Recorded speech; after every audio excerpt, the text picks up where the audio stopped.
ముందుగా మిత్రుడు కొనతాల రామకృష్ణ గారిని మనసారా అభినందిస్తున్నాం. ఒక కీలకమైన అంశం మీద పక్షపాత రాజకీయాలకు అతీతంగా అన్ని రాజకీయ పార్టీలు కలిపి వారు నాకు చెప్పారని అడిగినాను. అధికారంలో ఉన్న టీడీపీని కూడా పిలిచామని చెప్పాను. అన్ని పార్టీలను కూడా కలిసి కూర్చోబెట్టి నిర్మాణాత్మకంగా ఉత్తరాంధ్ర వెనుకబాటుతనానికి నిర్దిష్టమైన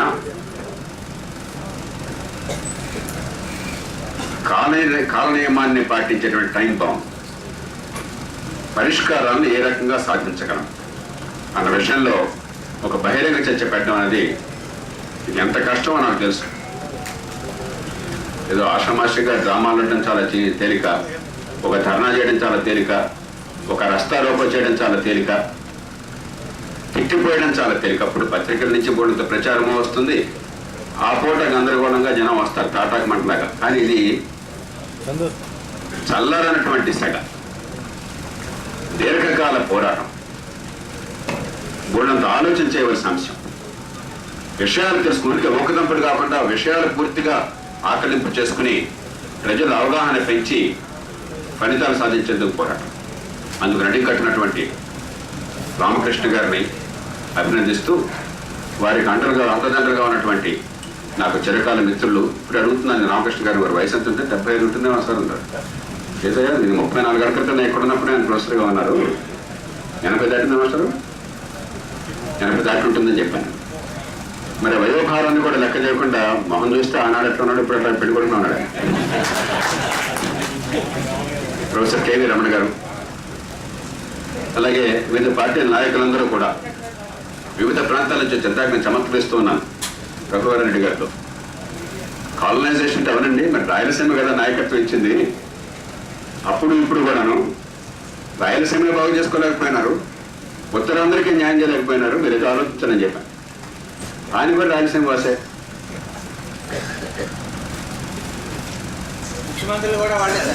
అదే చెప్పేది నాయకత్వం అంటే మావదే కానీ గతం కానీ ఇప్పుడు కానీ.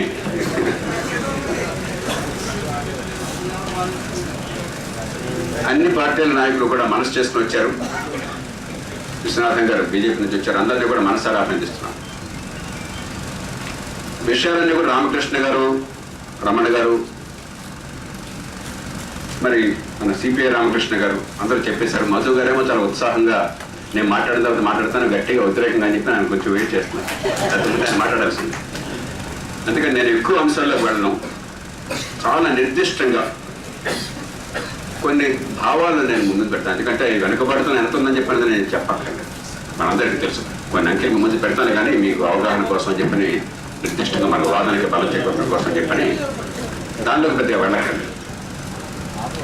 మొదటిది కొనతాల గారు ప్రారంభోపన్యాసంలో ఒక కీలకమైన మాట చెప్పారు. ఇదేదో ఆదివాసీ ప్రాంతం కాదు, ఇది సాహిత్యము, సంస్కృతి, నాగరికత శతాబ్దాలుగా లేని ప్రాంతం కాదు. ప్రాచీన కాలాన్ని వదిలేస్తే ఆధునిక యుగంలోనే గత 100-150 ఏళ్ళుగానే మీరు చూసినట్టయితే దక్షిణాదిన తెలుగునాట గర్వించదగ్గట్టు సాహిత్యం కానీ, సంస్కృతి కానీ, ఉదాత్తమైన భావాలు కానీ, హితువాద ధోరణులు కానీ ఇక్కడి నుంచి వచ్చినాయి. తెలుగు గడ్డ మీద మేమంతా ఎక్కడ చదువుకున్నా కూడా మేము నేర్చుకున్నది గురజాడ సాహిత్యం నుంచి, ఈ తాతూ శర్మారావు హేతుబద్ధ వాదన నుంచి, ఈ గిరుగు రామమూర్తి గారి వ్యవహారిక భాషా ఉద్యమం నుంచి. ఆ ప్రభావం లేని వాళ్ళు తెలుగునాట, తెలుగు సాహిత్యం కానీ, తెలుగు భాష కానీ, తెలుగు ప్రజోద్యమాలు తీసుకున్న వాళ్ళు ఒక్కరు కూడా లేరు.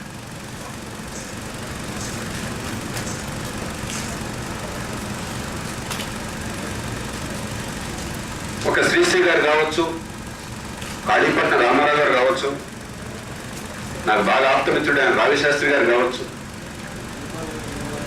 మరి అందరూ తెలుగు సాహిత్యానికి, సంస్కృతికి, అంతకు మించి భావజాలానికి, ఉదాత్తమైన ఆలోచనకి ఆధునిక యుగాల్లో ఈ ప్రాంతం నుంచి, ఈ నీరు తాగి ఈ గడ్డ మీద బతికినటువంటి వాళ్ళ నుంచి వచ్చినంత స్ఫూర్తి నాకు తెలిసి మరెవరి నుంచి కూడా ఆధునిక యుగంలో రాలేదు.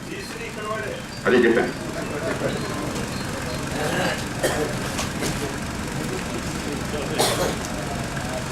రెండవది ఇందాక రామకృష్ణ గారు మంచి మాట చెప్పారు. తీర ప్రాంతం ఉండి 1000 మిల్లీమీటర్ల వర్షపాతం ఉండి వెనుకబాటుతనం ఉన్నటువంటి మరొక ఏ ప్రాంతము భారతదేశంలో ఎక్కడ లేదు. గుజరాత్ లో తీర ప్రాంతం అన్నా కూడా అది ఎంత ఎడారి ప్రాంతం. అభివృద్ధిని నోచుకోకపోవచ్చు అని అభివృద్ధి పడింది, చాలా అభివృద్ధి చెందింది. కానీ మిగతా చోట్ల ఎక్కడ తీర ప్రాంతం ఉండి 1000 మిల్లీమీటర్ల వర్షపాతం ఉండి అంటే సహజ వనరులు పుష్కలంగా ఉంది, ఎన్నో నదులుండి. మీకు తాండవ నుంచే ప్రారంభిస్తే తాండవ, కృతనాయనందరికీ నదులు. తాండవ తర్వాత ఏమది వరాహ, తర్వాత శారద, గోస్తని, వరుసగా బహుదా దాకా మధ్యలో వంశధార, నాగావళి, జంచావతి, వరుసగా అంత నదుల పని మీరు ఒక రోడ్డు మీద నేషనల్ హైవే మీద నడుచుంటే ప్రతి 30-40 కిలోమీటర్లకే మీకు మంచి నది కనిపిస్తుంది. పుష్కలమైన వనరులు ఉన్నాయి. బోళంత తీర ప్రాంతం. ఈ రెండు ఉండి వెనుకబాటుతనం అంటే మన వాళ్ళు ఎన్నో సందర్భాలు చెప్పినట్టుగా అంగట్లో అన్ని వనరులు నోటేశాను. కానీ మన అదృష్టం ఏంటంటే దీనికి పరిష్కారం. వనరులు లేనటువంటి చోట ఏంటంటే మనం ఎంత తలపంతలు కొట్టుకున్నా కూడా తేలిక పరిష్కారాలు గోచరించి ఎవరిని తిట్టినా ఎవరిని అరిచినా కూడా మనం తేలిక పరిష్కారం సాధించిన. ఇక్కడ నా దృష్టిలో చాలా సులభమైన సమస్య. మనం తలుచుకుంటే ఓ పద్ధతి ప్రకారం దీనికోసం గట్టిగా నిలబడి పోరాడితే ఊరికే మాకు కావాలని ప్రతి వాళ్ళు అడుగుతారు. ఇది వెనుకబాటుతనం అనేది ప్రతి గ్రామంలో ఉంది, ప్రతి మండలంలో ఉంది, ప్రతి జిల్లాలో ఉంది. ప్రతి వాళ్ళు ఒకరికంటే ఒకరు మేము వెనుకబడ్డామని చెప్పుకుంటాం మన దేశంలో. కాబట్టి ఆ వాదన ఒక్కటే చాలదు. మన ప్రయోజనాలు నెరవేరడం కోసం ఎలాంటి సంస్థాగత ఏర్పాట్లు కావాలి. రామకృష్ణ గారు కొద్ది నెలల నుంచి విశ్వప్రయత్నం చేస్తున్నారు. బాబుజీ ప్రతి వారం నాకు ఫోన్ చేస్తున్నాడు, సార్ నిన్న పాల్గొంటున్నాం, ఎలా చేస్తున్నాం, అలా చేస్తున్నాం, ఉత్తరాంధ్ర గురించి చెప్పాను. రోజు ఆయన బాబుజీ నోటి నుంచి మాట్లాడితే ఉత్తరాంధ్ర. కానీ ఎన్నేళ్లు పోరాటం చేసినా కూడా మనం సంస్థాగతమైన మార్పులను తీసుకురాలేకపోయినట్టయితే ఫలితాలు రావు. ఈ మాటలు వినడానికి మీకు కష్టం కావచ్చు, ఇది నినాదాలతో రాదు. నేను ఏమిటో సూచిస్తాను, ఆ మాట నేను పైపైన అంటాను, సంస్థాగతంగా ఏంటో చెప్పాను. ఇక ఈ రాష్ట్రంలో అన్ని ప్రాంతాల్లో వారికి తెలియడం కోసం చెప్పని మీ అందరికీ తెలిసిన అంకెలు కొన్ని చాలా క్లుప్తంగా ప్రస్తావిస్తాను. నిజంగా వెనుకబడుతనం ఉందా కోస్తాంధ్రలో, ఉత్తరాంధ్రలో అని చెప్పి చాలా మంది వినవాళ్ళు కలగచ్చు. కొన్ని అంకెలు మాత్రం, 4-5 అంకెలు మాత్రం. ఎందుకంటే ఈ మొత్తాన్ని రాష్ట్ర శాసనసభలోని బయట రాష్ట్ర విభజనకు పూర్వమే నేను అటు రాయలసీమకు వచ్చి ఉత్తరాంధ్రకు వచ్చి గణాంకాలతో సహా ప్రత్యక్షంగా బయటపెట్టాను. శిశు మరణాల రేటు చూసినట్టయితే 1000కి 55 మంది పిల్లలంటే విశాఖ నగరాన్ని నేను పక్కన పెడుతున్నాను. విశాఖ నగరాన్ని చేర్చగానే కొన్ని అంకెలు కొద్దిగా జారాలు వస్తాయి. అది చేర్చినా కూడా అద్భుతంగా ఏం లేదు.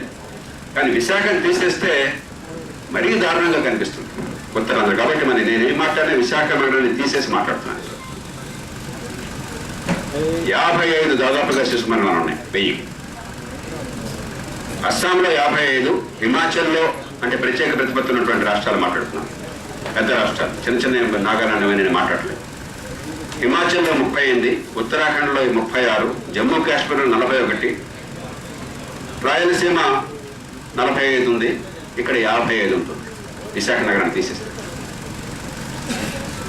అక్షరాస్యత 72% అస్సాంలో, 83% హిమాచల్లో, 79% ఉత్తరాఖండ్లో, 67% జమ్మూ కాశ్మీర్లో ఉంటే 60% ఉత్తరాంధ్రలో. విశాఖ నగరాన్ని మినహాయించి విశాఖను కలిపిన అద్భుతాలు లేవు, 64%. ఇవన్నీ కూడా అధికారికమైన గణాంకాలు, సెన్సస్ నుంచి సేకరించిన గణాంకాలు. నేను సొంతంగా చెప్పేవంత కదేమి. మహిళల అక్షరాస్యత అస్సాంలో 66, హిమాచల్లో 76%, ఉత్తరాఖండ్లో 70, జమ్మూ కాశ్మీర్లో 26 ఉంటే ఉత్తరాంధ్రలో 50.7.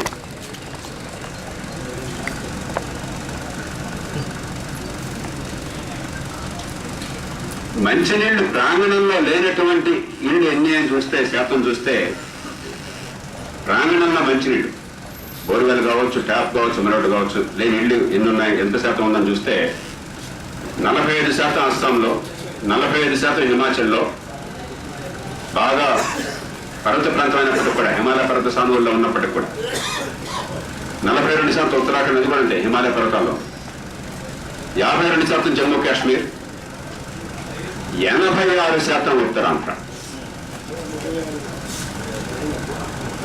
ఇంట్లో మరుగుదొడ్లు లేనటువంటి ఇళ్ళు శాతం ఏంటని చూస్తే 35% అస్సాం, 31% హిమాచల్, 34% ఉత్తరాఖండ్, 49% జమ్మూ కాశ్మీర్, 79% ఉత్తరాంధ్ర. విశాఖను కూడా కలిపినా కూడా 65%, విశాఖనగరాన్ని కలిపినా కూడా. తలసరి ఆదాయాన్ని చూసినట్లయితే విశాఖ నగరం మినహాయిస్తే 27,000 అస్సాం, 50,000 హిమాచల్, 59,000 ఉత్తరాఖండ్, 30,000 జమ్మూ కాశ్మీర్, 38,000 సుమారుగా కాస్త అటు ఇటుగా ఉత్తరాంధ్ర. కాబట్టి ఎవరికన్నా అనుమానం ఉంటే, ఎందుకంటే కొన్ని సందర్భాల్లో అధికారంలో ఉన్న వాళ్ళకి సొంతంగా కష్టాలు లేవు కాబట్టి ప్రజలకి ఏం కష్టాలు లేవు అనుకుంటుంటారు. ఇది ఇవాళ కాదు, చాలా సంవత్సరాల నుంచి గమనించారు, దశాబ్దాల నుంచి గమనించారు. వాళ్ళ దగ్గర చేసుకొస్తే జయప్రకాష్ గారు ఇది గతం మాట చెప్తున్నారు, మేము అధికారంలో అంతా మారిపోయింది, సీన్ అంతా మారిపోయింది, సినిమా లాగా అనుకుంటారు, నమ్ముతారు వాళ్ళు. మన దురుద్దేశంతో చెప్పడం లేదు. ఎన్నో సందర్భాలు నాకు చెప్పింది నేను విన్నాను. ఏమంటే ఆ గ్రామాలకు పోయి మీరు చూడండి, ఏం చెప్తుంది సార్, మీ గ్రీజ్ అసలు అంతా మారిపోయింది, ఎప్పుడో మాట్లాడుతున్నారు మీరంతా, మీ గ్రీజ్ అని చెప్తున్నారు మనం. అలాంటి వాళ్ళకి సందేహం కలుగుతుందని చెప్పని పత్రికలు మళ్ళీ ఏదో గందరగోళం చేస్తారని చెప్పిన పత్రికల సాక్షిగా నేను బహిరంగంగా ఎంతో చెప్తున్నాను. ఇవన్నీ కూడా అక్షర సత్యాలు, మీరు క్యాల్కులేట్ చేసుకో. అదే రీతిలో రాయలసీమలో వెనుకపడతాం, అక్షర సత్యం. అదే రీతిలో కొన్ని జిల్లాల్లో మెట్ట ప్రాంతాలు వెనుకపడతాం. రాయలసీమ ఉత్తరాంధ్రకి అతీతంగా ఉన్నా కూడా నెల్లూరు జిల్లాలో మీరు ఆత్మకూరు ఆ ప్రాంతం మెట్ట ప్రాంతం చూసినా, ప్రకాశం జిల్లాలో మార్కాపూర్ డివిజన్ వగేరా చూసినా, కందుకూరు డివిజన్లో చాలా భాగాలు చూసినా అక్కడెక్కడ ఉంటుంది. కాబట్టి దుర్భరమైనటువంటి దారిద్ర్యం వెనుకబెడతనం ఉన్నది. తీర ప్రాంతం అయినప్పటికీ, వర్షపాతం బాగున్నప్పటికీ, సారవంతమైన భూమి ఉన్నప్పటికీ, చాలా నదులు, చిన్న చిన్న నదులు చాలా ఉన్నప్పటికీ, ఇరిగేషన్ గురించి చాలా వివరాలు చెప్పారు. అందుకని నేను ఎక్కువగా మళ్ళీ చెప్పదలుచుకోలేదు, ఎందుకంటే మిగతా వాళ్ళు కూడా మాట్లాడతారు ఖచ్చితంగా దానికి వచ్చే. నేను పెద్దగా చెప్పదలుచుకోలేదు. నేను మొత్తం సాహిత్యం అంతా పూర్వం అధ్యయనం చేసి మళ్ళీ వాళ్ళ పొద్దున 3 గంటలకు మొదలెట్టాను. 2:30కి ఇప్పుడు లేచి అప్పటి నుంచి ప్లేన్ దిగేదాకా కాన్స్టెంట్గా నేను స్టడీ చేస్తున్నాను. ప్రతి అక్షరం కూడా రామకృష్ణ గారు పంపించింది కానీ మిగతా కానీ పూర్తిగా స్టడీ చేస్తాను.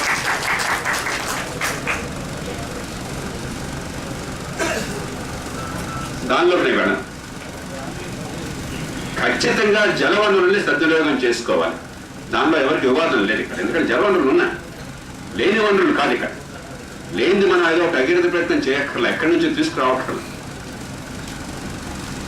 ఎవరో ఒక ఆయన్ని ముఖ్యమంత్రి కాగానే మరి మనకు మా ప్రాంతాన్ని నీళ్ళు లేవని చెప్పంటే ఆయన చెప్పారు, ఏమైనా నేను ముఖ్యమంత్రి అయినా కదా చెప్పాను, నీళ్ళు లేవే కిందకి వెళ్తా కానీ పైకి రావు, నీళ్ళు ఎప్పుడు కూడా కిందకి ప్రవహిస్తాయని చెప్పన్నట్ట. కాబట్టి ఇక్కడ కూడా లేదు, నీళ్ళు ఉన్నాయి. ఎలా అమలు చేయించాలి? మొట్టమొదటి నేను కోరేది, రామకృష్ణ గారు మళ్ళీ మళ్ళీ ప్రస్తావిస్తున్నారు, 100% వాస్తవం అది. ఈవేళ ప్రస్తుత ఆంధ్రప్రదేశ్లో కానీ తెలంగాణలో కానీ మరే ప్రాంతంలోని ఇంత తక్కువ ఖర్చుతో ఇంత ఎక్కువగా నీటిపారుదల అమలయ్యే అవకాశం ఎక్కడ లేదు. అతి తక్కువ ఖర్చుతో అతి ఎక్కువ ఫలితాలు ఇచ్చేటువంటి ప్రాంతం ఇది. అదృష్టం కొద్ది ప్రకాశం జిల్లాలో నేను 30 ఏళ్ల క్రితం పనిచేసినప్పుడు నా అదృష్టం కొద్ది 31 ఏళ్ల క్రితం వెళ్ళాను. అక్కడ నేను ఇక్కడి నుంచే వెళ్ళాను. నేను 42 కోట్లతో 2 లక్షల ఎకరాలు నీటిపారుదల కలిగా అవకాశం దొరకదు అందరికీ. ఆ రోజు 42 కోట్లు వాళ్ళకి 500 1000 కోట్లు వేసుకోవాలి, వేరే విషయం. కానీ తక్కువ ఖర్చుతో చేసే అవకాశం చాలా అరుదుగా ఉంది. ఉత్తరాంధ్రలో నిజంగా మనం ఉత్తరాంధ్ర సుజల స్రవంతి పథకాన్ని కనుక మళ్ళీ దాన్ని పిచ్చి పిచ్చిగా చేయకుండా, ఇక్కడ సత్యనారాయణ గారు చీఫ్ ఇంజనీర్ గారు ఉన్నారు, ఇద్దరు పెద్దలు ఉన్నారు, అనవసరమైన వృధా ప్రయాస వృధా ఖర్చు లేకుండా నీటిని సద్వినియోగం చేసుకుంటూ తక్కువ ఖర్చు వచ్చారని చెప్పి సంకల్పించినట్టయితే మొత్తం ఈ సుజల స్రవంతి పేరుతో జరిగేటువంటి అన్ని పథకాలు అసంపూర్ణంగా మిగిలినవి కానీ ఇంకా చేపట్టినవి కానీ మొత్తం కలిపితే అవి ప్లస్ పోలవరం లెఫ్ట్ కెనాల్ ప్రధానంగా ప్రతిపాదించారు జాతీయ ప్రాజెక్టుల పథకం, అక్కడి నుంచి దాన్ని విస్తరింపజేసి శ్రీకాకుళం జిల్లా దాకా దాన్ని పొడిగించి ఏర్పాటు చేయడం, దానికి అనుబంధాన్ని ఏర్పాటు చేయడం, ఈ 2 పనులు కలిపితే బాగా అయ్యే ఖర్చు 12,000 కోట్ల నుంచి 15,000 కోట్ల రూపాయలు. మీరు ఇంతసేపు ఇంత గందరగోళం చేస్తుంది ఏంటంటే 12,000 కోట్ల నుంచి 15,000 కోట్ల రూపాయలు దర్శనం. అది సరిపోతుందని అంటలేదు, ఇంకా వేరే కూడా కొన్ని ప్రస్తావిస్తాను. కానీ మీరు చేపట్టక్కర్లేదు, స్థానికంగా నిధులతో చేపట్టక్కర్లేదు, వేరే పద్ధతులు చేపట్టచ్చు. ఇందాకే నేను మనం చేసినట్టుగా గోదావరి ఉంది, అక్కడి నుంచి సద్వినియోగం చేసుకుంటే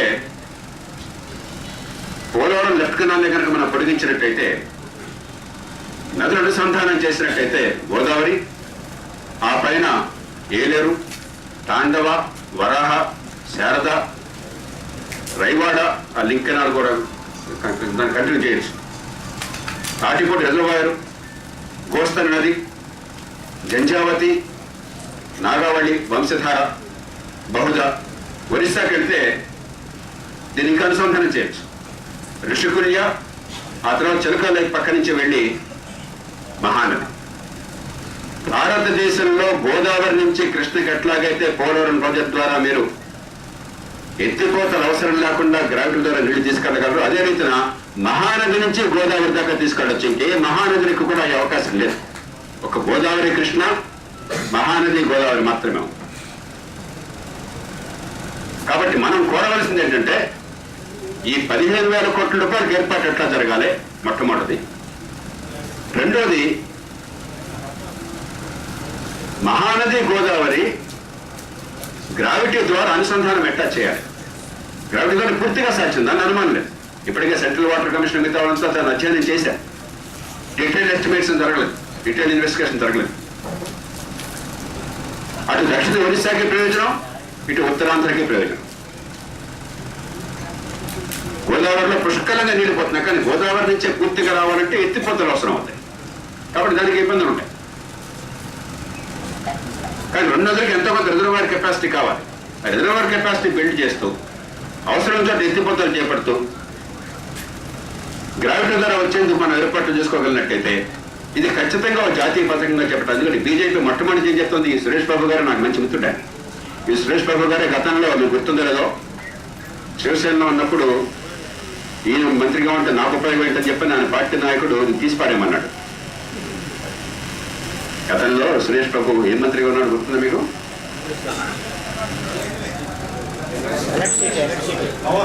పవర్ మినిస్టర్గా ఉన్నాడు. చాలా బాగా చేస్తున్నాడు ఆయన. మరి ఇంత కీలకమైన శాఖలో నాకు పైసా రావట్లేదు, నాకేం లాభం అని చెప్పని ఆ బాల్ ఠాకరే తీసిపారేమన్నాడు. వాజ్పేయి గారు చెప్పని వెళ్ళలేదు. ఎందుకంటే సంకీర్ణ ప్రభుత్వం మరి ఇవాళ మోదీ గారి లాగా నా ఇష్టమనే సాహసం చేసే అవకాశం లేదు. అందరినీ కలుపుకోపోతే ఎవరికి కలుపుకోతానంటాడు. ప్రభుత్వం పడిపోతుంది, ఒక్కొక్కటి పడిపోయింది 98-99లో. అందుకని పాపం ఆయనకి ఇష్టం లేకపోయినా తీసేస్తే ఆయనకు ఆ బాధ మనసులో ఉండి ఒక కేబినెట్ ర్యాంక్ ఇచ్చి ఆయన్ని ఈ నదీ జలాల అనుసంధానం, నదుల అనుసంధానం కోసం చెప్పని ఆయనకి అడ్జస్ట్గా పెట్టాడు. ఇందాక రమణ గారు చెప్పినట్టుగా మన రాష్ట్రం నుంచే పార్లమెంట్కి ఎన్నికైనా బీజేపీ మొట్టమొదటి నుంచి నదీ జల అనుసంధానం చెప్తాను. ఆ అనుసంధానం నిజంగా సాధ్యమైంది ఎక్కడ అంటే, ఒకటి పోలవరం సంతోషం జాతీయ ప్రాజెక్టుగా చేపట్టారు గతంలో యూపీఏ కానీ ఇవాళ ఎన్డీఏ కానీ. రెండు, అటు ఒరిస్సాకి ఇటు ఆంధ్రప్రదేశ్కి పనికొచ్చేటువంటిది మహానది గోదావరి సంతానం. దాన్ని జాతీయ ప్రాజెక్టుగా చేపట్టాలని గట్టిగా మనం కనుక ఈ వివరాలతో పట్టుబడితే అది సాధ్యమని నేను పూర్తిగా నమ్ముతున్నాను. ఎందుకంటే అది పూర్తిగా బీజేపీ ప్రణాళికలు. ఈ దేశంలో సమగ్ర జనవనరుల విధానం కావాలి, నదుల అనుసంధానం కావాలని వారి కోరికలో భాగమే. కాబట్టి 3 అంశాలు: ఉత్తరాంధ్ర సుజల స్రవంతి, పోలవరం ఎడమ కాలువని మీరు శ్రీకాకుళం జిల్లా దాకా పొడిగించడం, ఇక్కడికి ఆపరేటింగ్ కాకుండా విశాఖ దాకా ఏదో ప్లాన్ చేస్తున్నారు. ఏలూరు రిజర్వాయర్, ఏలూరు వైఎల్ఎంసీ కదా మనకి విశాఖపట్నం నీళ్ళు ఇచ్చేది, లేకపోతే స్టీల్ ప్లాంట్ నీళ్ళు ఇచ్చేది. దానికి అనుసంధానం చేస్తున్నా, అంతవరకు మనం అడగపైన జరిగిపోతుంది. ఆ పైన మాత్రం వాళ్ళు మాట్లాడలేదు. అది రెండో భాగం. మూడో భాగం మహానది గోదావరి జలాల అనుసంధానం. ఈ సమగ్రమైన నియమం మనకు ఉండాలి. ముందు మన ప్రాంతం బాగుపడాలంటే ఏ రకంగా చేపట్టాలని చెప్పాను. విద్య ఆరోగ్యం గురించి ప్రస్తావించాలనుకున్నా కానీ వాళ్ళ ఫోకస్ దెబ్బతింటుందని నేను మాట్లాడుతుంది. రమణ గారు ఇప్పటికే మాట్లాడారు. ఒక్క మాట, విద్యా హక్కు చట్టాన్ని గనక సవరిస్తే ఆ సవరణ ప్రతిపాదనలు కూడా రాష్ట్ర ప్రభుత్వం నేను పంపించాను. 19,000 కోట్ల రూపాయల రాష్ట్ర ప్రభుత్వం ఇవాళ పాఠశాల విద్య కోసం ఖర్చు పెడుతుంది. మీకు తెలుసు, తలసరి ఒక్కొక్క స్కూల్ విద్యార్థిని పేరుతో రాష్ట్ర ప్రభుత్వం పెట్టే ఖర్చు ప్రభుత్వ పాఠశాలలో 48,000 రూపాయలు సుమారుగా ఉంది. వేళ చిన్న మొత్తం కాదు. ఇంజనీరింగ్ కాలేజీలో మీరు ఇచ్చే ఫీ రీయింబర్స్మెంట్ అంతా 30,000, 35,000 అంతే కదా. 48,000 పాఠశాల విద్యార్థుల కోసం ఖర్చు పెడుతున్నారు ఒక్కొక్క బిడ్డ మీద. మీకు తెలుసు అదనంగా ₹1 రూపాయి ఖర్చు పెట్టక్కర్లే రాష్ట్రంలో అన్ని జిల్లాలు కూడా. కానీ ఖర్చు పెట్టే తీరు మార్చాలంటే విద్యా హక్కు చట్టాన్ని మార్చి సమగ్రమైనటువంటి ప్రణాళికతో ముందుకెళ్ళి అటు ప్రమాణాలు పెరగాలి, ఖర్చుకు ఫలితాలు రావాలి, తల్లిదండ్రుల మీద భారం లేకుండా ఉండాలి, ప్రైవేటు గవర్నమెంట్ తేడా లేకుండా దేనిలో ఉపయోగించుకుని మన పిల్లలు బాగుపడమే లక్ష్యంగా సాగాలి. ఇవన్నిటి ప్రాతిపదికన సమగ్రంగా చట్టాన్ని తయారు చేసి ప్రభుత్వానికి పంపించడం జరిగింది. అది చేస్తే బాగా లాభపడేది ఎక్కడ వెనుకబడుతున్న ఎక్కువ ఉందో, ఎక్కడ స్కూల్ ఫీజులు కట్టలేకపోతున్నారో ప్రైవేట్ రంగంలో, ఎంత కట్టినా కూడా ఎక్కడ విద్యా ప్రమాణాలు లేక ఇంతమంది భాష చెప్తున్నాడు. సార్ మీరు ఐటీ రంగానికి వచ్చి చెప్పండి. ఇక్కడని ఒకటి ఐటీ రంగంలో ఉద్యోగాలు తగ్గుతున్నాయి. ఉన్న ఉద్యోగాలకు వెళ్ళాలన్నా కూడా మనకి కాగితం మీద డిగ్రీ ఉండి నైపుణ్యం లేకపోతే ఎవరు తీసుకుంటాడు? తమిళ గారికి తెలుసు, నైపుణ్యం లేని విద్య, నాసిరకమైన విద్య, సర్టిఫికేట్ ఇస్తున్నాం, మోసం చేస్తున్నాం పిల్లలు. ఇది బాగు చేయడం ₹1 రూపాయలు ఖర్చు అక్కర్లా, ప్రభుత్వం పెట్టే ప్రస్తుతం ఖర్చు చాలు. కానీ విద్యా హక్కు చట్టాన్ని మార్చి దాన్ని సద్వినియోగం చేసుకుని ప్రభుత్వం ప్రైవేట్ రంగాల మధ్య పోటీని తీసుకొచ్చి తల్లిదండ్రుల భారాన్ని తీసి మంచి ప్రమాణాల కోసం తగిన ఏర్పాట్లు కూడా చట్టం రూపొందించాం. అది చేస్తే ఒక్క పైసా ఖర్చు అంత రాజకీయంగా లాభం, ప్రజలందరికీ లాభం. ఒక్క పైసా ఖర్చు ట్రిపుల్ విన్ ఎక్కడ ఉంటుందా? Win win win. రాజకీయంగా లాభం ఎవరు చేసినా కూడా, ప్రజలకి లాభం. ₹1 రూపాయి ఖర్చు లేదు. ఇన్ని కానుకలు ఇస్తున్నాం అంటారు, అది చేస్తే తాత్కాలికమైన తాయిలాలు ఇస్తామంటారు. చేయడం అంత కష్టమా? ఆరోగ్యం కోసం పెట్టే ఖర్చు వల్ల భారతదేశం మొత్తంలో ఒక్కొక్క జిల్లా దగ్గర అంకెలు నా దగ్గర కాబట్టి జిల్లా గురించి మాట్లాడలేదు, దీన్ని బట్టి మీరు నేర్చుకోవచ్చు. ఏడాదికి 6,40,00,000 మంది దేశంలో కేవలం ఆరోగ్య ఖర్చుల వల్ల అప్పటిదాకా పేదలు కానివాడు మన లెక్కల ప్రకారం పేదరికంలోకి జారిపోతున్నారు ప్రతి ఏడాది. బ్రిటన్ జనాభా ఎంతుందో అంతమంది జనం ఈ దేశంలో ఆరోగ్యం సరిగ్గా అందక జేబులో ఖర్చులు పెట్టుకోవడం చేత పేదరికంలోకి జారిపోతున్నారు. కేవలం రాష్ట్రం మొత్తానికి, ఉత్తరాంధ్ర కాదు. ఎలాగో మీరు ఆరోగ్యశ్రీని అన్ని వర్గాలకు పొడిగించేట్టుగా పథకాన్ని మధ్య అడ్వర్టైజ్మెంట్ చూస్తే ఏం జరుగుతుందో నాకు తెలియదు. ఎలాగా చేస్తున్నారు? ఎన్టీఆర్ ఆరోగ్య రక్షణ పేరు పెట్టినట్టున్నారు. ఎలాగో కూడా ఖర్చు పెడుతున్నారు. మీరు ఒక 1,500 కోట్లు కనుక సరిగ్గా పెట్టినట్టయితే ఇప్పుడు పెడుతున్న ఖర్చు ఇప్పుడు ఆరోగ్యానికి అదనంగా ఖర్చు కావాలి. ఎందుకంటే చాలా నాసిరకం ఆరోగ్యం చాలా తక్కువ ఖర్చు పెడుతున్నాం దేశం అంతా. అంతే ఏమండి? పుష్పాలు పెడతాం, ఏమంటారు కానక మోజు పెడితే పెట్టేస్తాం మనం అంతే. లేకపోతే నాయకుడు మహారాజులలో బర్త్డే ఉంటే పెట్టేస్తాం, లేదా మీకు మనవాళ్ళు పెడితే పెట్టేస్తాం. ఇది పెద్ద కష్టమే కాదు. అది పెట్టినట్టయితే ప్రతి ఒక్కళ్ళకి ఫస్ట్ పాయింట్ ఆఫ్ కాంటాక్ట్ దగ్గర ఒక మంచి డాక్టరు, ఉన్నత ప్రమాణాల సెకండరీ టెర్షరీ కేర్ ఈ పథకాన్ని తయారు చేసి పంపించాం. ఈ ఊరికి నేను ఏదో ఒక్కటి కూడా పైపైన మాట్లాడలేదు. 100% సాక్షి అద్భుతంగా ఉంటుంది. అమెరికా లాగానో అమెరికాలో అంత అద్భుతంగా లేదు, బ్రిటన్లా ఉంటుందని నేను చెప్తాను. కానీ మన ఉన్న పరిస్థితులు ఇప్పటికంటే చాలా చాలా పెరుగుతుంది. వివరాల్లోకి వెళ్ళాం, ఎందుకంటే సంస్థాగత ఏర్పాటు ఉంటుంది, దాన్ని ప్రధానంగా వాళ్ళు కేటాయిస్తాను మిగిలిన 5-10 నిమిషాలు.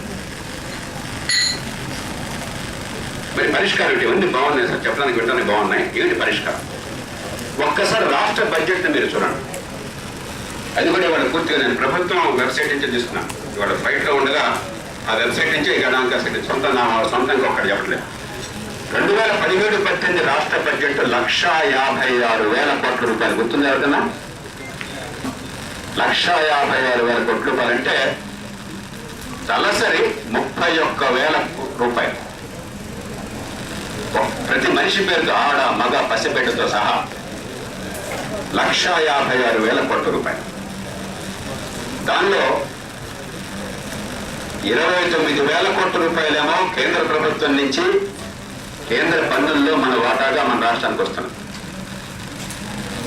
అది కాకుండా మరొక 37,500 కోట్ల రూపాయలు కేంద్రం నుంచి గ్రాంట్స్ రేటుగా, దానిలో రాష్ట్ర విభజన అయిన కారణంగా మనకి రెవెన్యూ డెఫిసిట్ పోర్చడానికి మొట్టమొదటి నినాదం గట్టిగా తీసుకొచ్చింది, పోరాడింది నేను. దాన్ని 14 ఆర్థిక సంఘంలో చేర్చారు. అదంతా కలిపి అవి మిగతా రకరకాల శాఖ రకాల కొద్ది రకాల పథకాల కింద ఎంప్లాయ్మెంట్ గ్యారంటీ యాక్ట్ దగ్గర నుంచి, సర్వశిక్ష అభియాన్ దగ్గర నుంచి ఇవన్నీ గ్రాంట్స్ రెడీగా వస్తాయి. అవన్నీ కలిపి 37,500 అంటే మొత్తం కలిపి 66,500 కోట్ల రూపాయలు ఢిల్లీ నుంచి వస్తున్నాయి. 53,700 కోట్ల రూపాయలు రాష్ట్రంలో పన్నుల వసూళ్లు, మరొక 5,100 కోట్లు పన్నులు కాకుండా ప్రభుత్వానికి వచ్చే నాన్ ట్యాక్స్ రెవెన్యూ అంటాం. మొత్తం కలిపితే 1,25,500 కోట్లు. నేను రౌండ్ ఫిగర్ చెప్తున్నాను, 496 కోట్లు. 496 లక్షలు మాట్లాడుతున్నప్పుడు ఇవి కాకుండా అప్పులు తప్పులు చేస్తే మొత్తం కలిపి బడ్జెట్ 1,56,000 కోట్లు. మీ ముందు ఒక ప్రతిపాదన పెడుతున్నాను. ఇది ఉత్తరాంధ్రకి వర్తిస్తుంది, రాయలసీమకి వర్తిస్తుంది, మిగతా జిల్లాలకే వర్తిస్తుంది. దీనిలో 1,56,000 కోట్లలో 85%, 84% రాష్ట్ర ప్రభుత్వం దగ్గర ఉంచుకోండి. మీరు ఇప్పుడు ఏం చేస్తారో అలా చేసుకోండి. 6 మాత్రం పక్కన పెట్టండి. అదనంగా ఏం కాదు, అక్కడ పెట్టే కూడా ఇక్కడ పెట్టాలంటే 6 అంటే తలసరి 5,000 రూపాయలు అవుతుంది. వీళ్ళు పెట్టే 31,000 రూపాయలు, 26,000 మీరే ఖర్చు పెట్టండి. 5,000 వేరు చేయండి. 5,000 రూపాయల్లో 1,000 రూపాయలు ప్రతి పంచాయతీకి తలసరి 1,000 రూపాయలు ఆ పంచాయతీ జనాభాను బట్టి ఇచ్చేయండి. ఇదిగో మీ ఊళ్ళో ఏ అవసరాలు కావాలన్నా ఉమ్మడి అవసరాలు దానికి ఇలా ఖర్చు పెట్టుకోవచ్చు. తప్పు చేస్తే అంత తెలుస్తామని సంస్థకు ఏర్పట్టు. తప్పంతా మీ చేతుల్లో ఉంచుకోండి, అధికారం అంతా మీ చేతుల్లో ఉంచుకోండి. తప్పు చేస్తే పగలు పీకేయండి, జైలులో పెట్టండి, జరిమానా విధించండి, ఏదైనా చేయండి. అలాగే మున్సిపాలిటీలో మున్సిపల్ వార్డు స్థాయిలు ఇవ్వండి. మున్సిపాలిటీ కార్పొరేషన్ కూడా నాకు నమ్మకం లేదు. కార్పొరేటర్కి ఇప్పుడు రేపు ఎన్నికలు కావాలంటున్నాం, గట్టిగా మొదటి నుంచి పోరాడుతున్నాను. రామకృష్ణ గారు ఎంత అవుతుంది నేను కార్పొరేటర్ ఎన్నికైతే ఇక్కడ ఏదో 3-4 వేల ఓట్లు ఉంటాయి ఒక్కొక్క వార్డుకి. కాబట్టి నేను వీళ్ళెవరినే నమ్మక్కర్లే. మనం ఎంత ప్రజలకు చేరువగా ఉంటే అంత ఆ లొకాలిటీ, ఆ కాలనీ, ఆ వార్డు స్థాయిలోనే పెట్టండి. అంతకుమించి కార్పొరేషన్ కూడా వద్దు, మున్సిపాలిటీ కూడా. తలసరి జనాభాని బట్టి తలసరి ఎంత ఇచ్చాయి. అక్కడ స్థానికంగా అవసరం ఏమన్నా మనం చూసుకోండి. ఎవరిని అడగద్దు. ఇక ప్రభుత్వాన్ని అడిగితే హక్కు లేదు వాళ్ళకి. ఎందుకంటే డబ్బులు ఇచ్చేసాం, అధికారం ఇచ్చేసాం. తప్పు చేస్తే తలగా తీసేస్తాం. కీర్తి మీరు పొందండి, తప్పు చేస్తే శిక్షించండి, కంట్రోల్ మీ చేతుల్లో పెట్టుకోండి. తప్పు చేస్తే స్థానిక నాయకత్వాన్ని ప్రశ్నిస్తాం. మిగతా 4,000 తలసరి ఉత్తరాంధ్రకి 4,000 కోట్లు వస్తుంది. 1,000 కోట్లేమో గ్రామ పంచాయతీలకి, మున్సిపాలిటీకి పోతే ఇంకొక 4,000 కోట్లు మిగులుతుంది. నేను చెప్పిన లెక్క ప్రకారం తలసరి 5,000 రూపాయలు అన్నాం కాబట్టి ఈ 4,000 కోట్లు కూడా రాష్ట్రం మొత్తంలో 4 ప్రాంతీయ మండళ్ళు పెట్టండి. ఉత్తరాంధ్ర 3 జిల్లాలకు ఒక ప్రాంతీయ మండలి పెట్టండి. చట్టబద్ధమైన అధికారాన్ని ఇచ్చి నువ్వు ఎమ్మెల్యేలతోనే పెట్టండి, వేరే వాళ్ళు అవ్వండి. నువ్వు ఎమ్మెల్యేలతోనే పెట్టండి. ఎందుకైనా జిల్లా పరిషత్తుల నుంచి పెట్టండి, మున్సిపాలిటీల నుంచి పెట్టండి. ఎవరిని వేరే వాళ్ళు పెట్టండి. మరి మీ దానిలో మేము అందరం వచ్చాం, పదవులు లేకుండా మా పదవుల మీద నేనేం కొట్టలా. మీరు మీ శాసనసభ్యుల్ని, మీ పార్లమెంటు సభ్యుల్ని, మీ జిల్లా పరిషత్ అంతా మీరే కదా ఉంది. అధికారంలో కదా ఉంది, ఇంక వేరే వాళ్ళు లేదు కదా. మీ జిల్లా పరిషత్తులు, మీ మున్సిపాలిటీలు, ఈ నాయకత్వాన్ని పెట్టండి. అక్కడ ఈ 4,000 కోట్ల రూపాయలు పూర్తిగా ఈ పథకాలన్నిటికీ రాష్ట్ర స్థాయిలో పోలవరం ఎట్లాగా జరుగుతుంది. గట్టిగా పోరాడి జాతీయ స్థాయిలో మన అనుసంధానం గురించి పోరాడతాం. అవి అక్కర్లా. మిగతావన్నీ కూడా స్థానికంగా 4,000 కోట్లు ఎలా ఉపయోగించాలి ప్రజలకు అని చెప్పని, అది నీటిపారుదలే కావాలి. గ్రామాల స్థాయిలో, పట్టణ స్థాయిలో చిన్న చిన్న అవసరాల కోసం అన్ని ఉపయోగం కాబట్టి ఆ పనులు అక్కర్లా. ఈ పెద్ద పనులకి ఏం చేయాలన్నది పూర్తిగా ఈ కౌన్సిల్కి ఇచ్చేయండి. ఉత్తరాంధ్రని తీసుకుంటే 3 ఏళ్లలో మొత్తం పనులు లేకపోతే పని చేయడం కష్టంగా, డబ్బులు కాదు సమస్య. ఈవేళ మీరు కేటాయించిన కేటాయింపులు అసలు ఈనాడు కూడా అవసరాలు కానీ, లేకపోతే ఎంత తక్కువ ఖర్చు పెడితే ఎక్కువ ఫలితాలు వస్తాయని అవగాహన తీసుకోవట్లా. కాంట్రాక్టులు ఆన్యాన్యాలే వస్తాయని కానీ, రాజకీయంగా కూడా ఒత్తిడి తీసుకొస్తే వాటి కోసం కానీ తప్ప ఈ డబ్బులు ప్రజల డబ్బు కాదు. ఇది చంద్రబాబు నాయుడు గారి ప్రైవేట్ ప్రాపర్టీ కాదు, నరేంద్ర మోదీ గారి సొంత ఆస్తి కాదు. మనందరూ 12 రూపాయలు కట్టింది మన పిల్లల పేరుతో అప్పులు తీసుకొచ్చింటారు. ఈ డబ్బుతో ఖర్చు పెడితే ఏం ఫలితం వస్తుందని ఆలోచన అక్కడ అవగాహన లేదు. అవినీతి పక్కన పెట్టండి, నేను దాని గురించి మాట్లాడు. అవినీతి ఏమీ లేదనుకున్నా కూడా ఈ డబ్బు ఖర్చు పెడితే ఈ ప్రజల డబ్బుతో ఏమొస్తుంది ప్రజలకు తిరిగి అన్న ఆలోచన లేదు.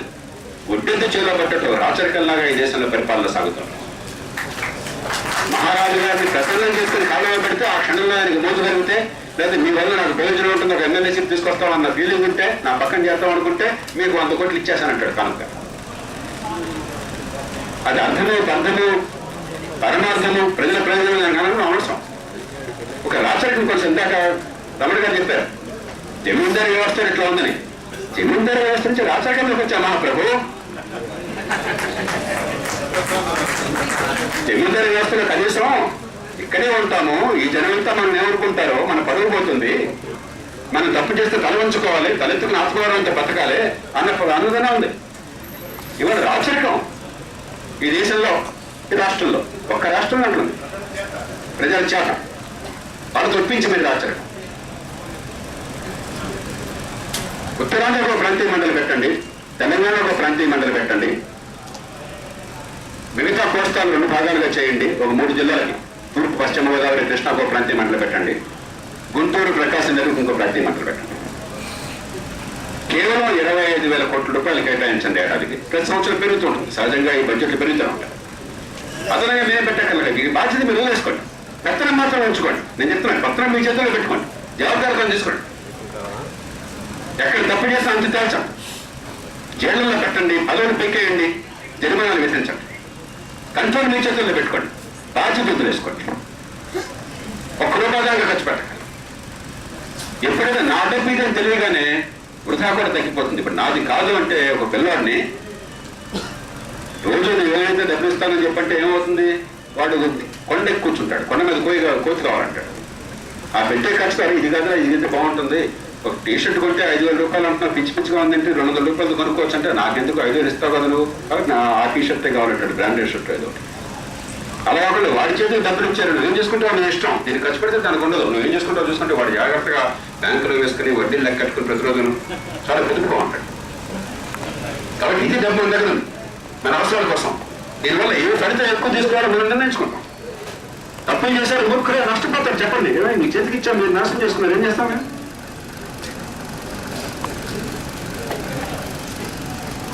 ఇది 100% ఆచరణ సాధ్యం. ఈవేళ ఉన్న ప్రాంతీయ అసమానతలు, రాయలసీమలో చాలా మంది గుండెల్లో మాకు అన్యాయం జరిగిపోతుందనే భావం. ఉత్తరాంధ్రలో ఇందాక రమణ గారు అన్నట్టుగా నిజంగా ఇక్కడ చాలా మంచి మనుషులు, ఈ ప్రాంతంలో పూర్తిగా పనిచేసిన వాడిని. మొట్టమొదట దురడుగులు వేస్తుంది పరిపాలన ఇక్కడే, నర్సీపట్నంలో సబ్ కలెక్టర్గా, విశాఖపట్నంలో వివిధ పదవుల్లో డిఆర్డీఏ కానీ, లేకపోతే joint collector, special officer Vizag steel plant, Tandra sugar factory MD, కూడా వైస్ చైర్మన్. చాలా చాలా ఒక సందర్భంలో 4 పదవులు ఒకేసారి అనుభవించేవాడు. పొద్దున్న 4 గంటలు వేస్తే రాత్రి 11 గంటలకు నాకు నిద్ర. నా పక్కనే సూట్ కేసులు మొత్తం ఉండే, ఏ కాగితం కావాలి. అర్ధరాత్రి ఒకసారి సీఎం ఫోన్ చేస్తే టక్టగా 2 నిమిషాలు చెప్పాను. ఎట్లా చెప్పారు, అర్ధరాత్రి ఉన్నాడు. కాబట్టి ఈ ప్రజలు నాకు తెలుసు, ఇంత అమాయకులు, ఇంత ప్రేమించేవాళ్ళు మీకు దొరకరు. ఈ అమాయకత్వాన్ని మనం అరుసుకొని తీసుకోవడం కాకుండా వీళ్ళ చేతుల్లో నిర్ణయాధికారాన్ని పెట్టాలి, నమ్మాలి.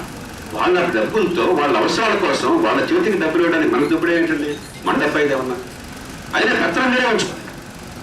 ఎందుకు తెలియదు, నిజంగా రామకృష్ణ గారు అన్నట్టుగా, మన సిపిఐ రామకృష్ణ గారు అన్నట్టుగా, అసలు తీర ప్రాంతం అయ్యి ఈ మిల్లీమీటర్ల వర్షపాతం ఉండి ఇంత వెనుకబడతాం ఏంటంటే, ఈ అంకెలు ఇంత ఉన్నాయని చెప్పంటే ఏ పార్టీ అయినా సరే, ఈ పార్టీ ఆ పార్టీ వాళ్ళ అధికారంలో ఉన్నా కాదు. మరి మా సోదరుడు వదిలేగాడు కదా మనం రఘువీరారెడ్డి గారు, గతంలో అధికారంలో వాళ్ళ అధికారంలో ఉన్నారు. నిజంగా మనం సిగ్గుతో తగ్గించుకోవద్దు. ఇంతకంటే అవమానం కావాలి ఏ దేశానికైనా కూడా. వనరులండి ప్రకృతి ఇంతగా ఆశీర్వదించినా కూడా. కాబట్టి ఈవేళ పునరావృతం చేయకుండా గతంలో ఉన్నదాన్ని కొనసాగిస్తాం. ఈ పార్టీ పోయి ఆ పార్టీ వస్తుంది, ఆ పార్టీ పోయి పడుతుంది, హామీలు ఇస్తారు. రోజు వాడిది ఏం పోయా, వాడిది కాదు కదా. ఎలక్షన్లో ఇప్పుడే పేపర్లో చూస్తున్నాం, ఈసారి ఎలక్షన్లో 10 కోట్ల రూపాయలు సిద్ధపడుతున్నారట ప్రతి ఎమ్మెల్యే క్యాండిడేట్కి. అలా వచ్చినాడు మనం ఉద్ధరించేది ఏంటి? ఏమండి, మండే 10 అయిపోయింది. నేను కొంచెం పాతకాలం వాడిని, అందుకని ఇది పూర్తిగా ఆచరణ సత్యం. చంద్రబాబు నాయుడు గారు మీ మీద కోపంతోనో కసితో కాదు. ఇందాక స్పష్టంగా రామకృష్ణ చెప్పలేదు, ప్రాంతీయ ఉద్యమం తీసుకొచ్చి ప్రజలను రెచ్చగొట్టాలని చేసిన పాపం ఉత్తరాంధ్ర వాళ్ళకి లేదు. ప్రత్యేక రాష్ట్రం కావాలని కోరడంలా. అన్నీ ఉన్నా కూడా అందట్లో ఈ ప్రజలకు అందట్లేదు. తర్వాత నాశనం అవుతుంది. ఈ అంకెలు చూడండి, ఈ గణాంకాలు చూడండి. ఇది ధర్మం కాదు. ఈ ప్రజలకు అవకాశాన్ని ఇచ్చి ఈ భవిష్యత్తును బాగు చేసే అవసరం ఉన్నది. లేకపోతే నష్టపోయేది మన జాతే, తెలుగు జాతే, మన రాష్ట్రమే, మన దేశమే అని ప్రజలు కోరుతున్నారు, ఆక్రోశిస్తున్నారు. ఎందుకంటే ధర్మమైన డిమాండ్ ఎక్కువకుండా దానికి ఎదురు మార్గం 100% సాధ్యం. కొన్ని ఉన్న కష్టాలుంటే, ఇబ్బందులుంటే అమల్లో మనం కూర్చొని పరిష్కరించుకుందాం. ఇదేమీ అసాధ్యమైన కాదు, ప్రపంచంతో జరుగుతుంది. బ్రిటన్ జనాభా ఎంత ఉంది? 6 కోట్లు. దానికి ఒక స్కాట్లాండ్ ఉండే, స్కాట్లాండ్ లో ఒక ప్రభుత్వం ఉండే, స్కాట్లాండ్ లో ఒక ప్రధానమంత్రి ఉండే. వేల్స్ ఉంది, దానికి ఒక ప్రధానమంత్రి ఉండే, ఒక ప్రభుత్వం ఉండే. నార్త్ ఐర్లాండ్ దానికి ఒక ప్రధానమంత్రి ఉండే, ప్రభుత్వం ఉండే. అంత మంది జనాభా సుమారుగా మనకి 5 కోట్లు ఉంటే 6 కోట్లు ఉంది. 6 కోట్ల జనాభాకి ఇన్ని ప్రభుత్వాలు ఉన్నాయి, ఇన్ని చోట్ల ఎన్నో అధికారాలు ఉన్నాయి. మనకేమిటి ఇబ్బంది? ఇంత వెనుకబడుతుంది. మనం అద్భుతంగా చేస్తున్నావా, నాశనం చేస్తున్నాం, భయపెడతాం. అంచేత నేను ఇక్కడ ఈ సభలో అందరినీ కోరేది, ఏ ఒక్కళ్ళు కూడా వెనుకబాటుతనం ఉండాలని కోరుకోరు, అభివృద్ధి జరగద్దని కోరుకోరు. ఇవన్నీ జరగాలని ఆశ ఉంటుంది. కానీ ఒక మార్గం, ఒక రోడ్ మ్యాప్ లేకపోయినట్టయితే, ఒక మంచి ముఖ్యమంత్రి నిజాయితీగా చేద్దామని సంకల్పించిన ముఖ్యమంత్రులు ఎవరు కూడా చేయొద్దనుకోరు, చేద్దామని అనుకుంటారు. అందులో అభివృద్ధి విషయంలో, మిగతా విషయంలో ఏమన్నా కూడా ఫలాంటి మా జిల్లాకు కావాలని చెప్పంటే ఏ ముఖ్యమంత్రి ఎలా చేద్దామని ఆలోచిస్తారు. కాకపోతే వనరులు ఏమిటి, సాధ్యాసాధ్యాలు ఏమిటి, ఇవన్నీ ఆలోచిస్తారు తప్ప ఏ పార్టీ అయినా కనీసం మిగతా నెట్టున్నా కూడా కనీసం ప్రజలు మంచి కీర్తి పొందాలి కదా, మళ్ళీ ఎలక్షన్లో ఓట్లు పొందాలి కదా, ఆ జిల్లా కంటే ప్రజలకి గౌరవం రావాలి కదా. వాళ్ళు దురుద్దేశంతో చేస్తానని అనుకోను. కానీ కేంద్రీకృత వ్యవస్థలో వాడు నేనే చేస్తాను అనుకున్నంత కాలం ఏమీ జరగదు. నేను విస్పష్టంగా చెప్తున్నాను. అంతగా చేసేటంటే మరి ఈ 70 ఏళ్ళలో ఏం జరిగిందట? 12 కాంగ్రెస్ పాలించే, 30 ఏళ్ళ నుంచి 34 ఏళ్ళ నుంచి అధికారంలో ప్రతిపక్షంలో తెలుగుదేశం పార్టీ ప్రధాన పాత్ర వహిస్తుంటే ఏమిప్పుడు చేసామట మనం? ఇప్పుడు చేయండి, రేపు అద్భుతంగా మీరు చేయబోయేది ఏమిటట? కొత్త నమూనా ఏం తీసుకొస్తున్నారు మీరు? ఒక సామెత ఉన్నది, గతంలో చేసిన నిర్ణయం చేస్తే గతంలో వచ్చిన ఫలితాలు వస్తాయి. గతంలో ఏం చేసామో దాన్నే చేస్తే అప్పుడు ఏమొచ్చింది అప్పటికే వస్తుంది. మీరు వంట నిన్న ఎలా చేశారు, ఇవాళ కూడా వంట అలాగే చేస్తే రుచిగా ఇంకోటి మీకు మార్పే వస్తుందండి. మారిస్తే కదా, ఆ మెన్యూ మార్చాలా, ఆ రెసిపీ మార్చాలా, వంట చేసే తీరు మార్చాలి, అప్పుడు వచ్చే పదార్థం రుచికరంగా మారుతుంది. అంతేగాని అదే రకమైన తీరుతో, అదే రకమైన పదార్థాలతో అదే వంట చేస్తే అదే వస్తుంది. నిన్నే వచ్చినాయి వాళ్ళే వస్తుంది. ఈ 70 ఏళ్ళుగా ఫలితాలు వచ్చినాయి మనం చూసాం. కాబట్టి ఈ వేదిక నుంచి నేను మీ అందరినీ కోరేది, మీ పెద్దలంతా ఆలోచించండి. పార్టీలు వెంటనే నిర్ణయం తీసుకుంటానని అనుకోవట్లేదు, కానీ మీరంతా మీ పార్టీలో కూర్చొని ఆలోచించండి. గలం చెప్పండి, బాబు నాకేదో చేసి పెట్టండి వద్దుది. ఎవరో వాడు కాళ్ళు పట్టుకునే వాళ్ళు రాజుల్లాగా, మీరు మృత్యుల్లాగా. పాపం రామకృష్ణ గారు ఆయన తలుచుకుంటే రేపు పొద్దున ఏ పార్టీ అయినా పిలిచి దండం పెట్టి మరీ ఎంపీ సీట్ ఇస్తారు, మంత్రిని తీసుకొస్తారు. ఆయన కూర్చొని అదే పనిగా ప్రాధాన్యపడుతూ ప్రధానమంత్రికి, ముఖ్యమంత్రికి రాసిన ఉత్తరాలను చూశాను. మనం ప్రాధాన్యపడి బాబు మా ఊళ్ళో ఏం చేసి పెట్టడానికి అవసరం ఏంటండి? తెచ్చగలం అవునా? మన ఊళ్ళో మన అవసరం మనకు తెలీదా? విశాఖ జిల్లాలో అక్కడ జొండ శ్రీనివాస్కి, మన కొంత రామకృష్ణకి, మన కేవీ రమణ గారికి, చలం గారి కంటే ఎక్కువ తెలుసా మిగతా వాళ్ళకి? మీకంటే పరిచయం ఉంది మీరు వాళ్ళకి, మనం చేసుకోలేము ఆ మాత్రం. అంచేత చేసే తీరు మార్చకపోయినట్టే, మనం ఎంత హడావడి చేసినా, ఎంత గందరగోళం చేసినా కూడా మనం చేసే తీరు మార్చకపోయినట్టయితే, గతంలో చేసిన పద్ధతి అనుసరించినట్టయితే ఫలితాలు వేరేగా ఉండవు. తలకాయలు మారుతుంటాయి. ఈ పార్టీ వాడు ఈ పేరుతో ఈయన వస్తారు, ఆ పార్టీ ఆయన వస్తారు, పదవులు ఎవరికి వస్తే మారుతుంటాయి అంతే. వాడికి వస్తే వీడు అసూయ పడతారు, వీడికి వస్తే వాడు అసూయ పడతారు. మన బతుకులు మారు. ఇది మార్చాలని చెప్పంటే ఖచ్చితంగా ప్రాంతీయ మండళ్ళు సాధ్యము, అవసరము. దానికి నేను చెప్పిన నిధులు కాస్త అటువంటి నిధులు కేటాయించడం అవసరము.